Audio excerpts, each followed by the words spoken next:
बहुत समय पहले की बात है। एक छोटे से गांव में आरव नाम का एक लड़का रहता था। वह बहुत ही जिज्ञासु और साहसी था। एक दिन वह लकड़ियां बीनने के लिए गांव के पास के घने जंगल में गया। चलते चलते वह जंगल के बीचों बीच एक पुराने और सुनसान कुएं के पास पहुंचा। उसे वहां कुछ अजीब सा चमकता हुआ दिखाई दिया। पास जाकर देखा तो वहां एक पुराना धूल भरा चिराग पड़ा था।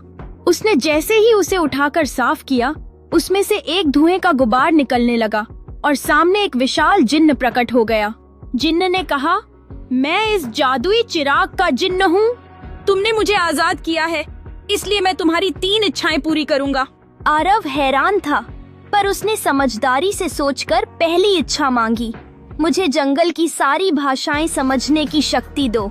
जिन्न ने मुस्कुराते हुए कहा, जैसी तुम्हारी इच्छा। अब आरव जानवरों, पक्षियों और पेड़ों की बातें समझ सकता था। जंगल उसे एक रहस्य बताता है। वहाँ एक छुपा हुआ खजाना है जिसे केवल वही ढूंढ सकता है जो जंगल की बातों को समझ सके। आरव ने दूसरी इच्छा में मांगा, मुझे वह नक्शा दो जो खजाने तक ले जाए। नक्शा मिलते ही आरव ने खोज शुरू कर दी। रास्ते में कई चुनौतियां आईं, बोलने वाला बाघ, चालाक बंदर और जादुई पेड़।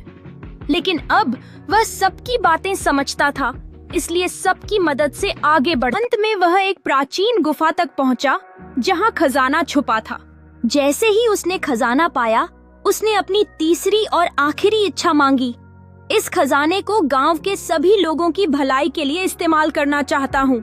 जिन्न मुस्कुराया और कहा, तुम सच्चे दिल वाले हो, तुम्हारा गांव अब कभी गरीब नहीं रहेगा। उस दिन के बाद से आरव और उसका गांव खुशहाल हो गए और वह जादुई चिराग, वह अब एक पहरेदार की तरह जंगल की गहराइयों में किसी नए खोजी की राह देख रहा है।